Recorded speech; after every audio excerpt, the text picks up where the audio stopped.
Hello guys, in this video I'm going to show you how to select who can post on your Facebook profile. But first I just want to mention, don't forget to subscribe to my channel because at 100,000 subscribers I am going to show you my whole YouTube revenue statistics and growth strategy, how to make money online. Now let's jump into it. First of all, open the application on your phone.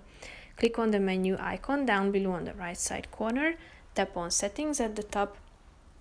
Scroll down to the audience and visibility section and click on profile and tagging. Here you have the viewing and sharing section, and the first feature or option within this category is who can post on your profile.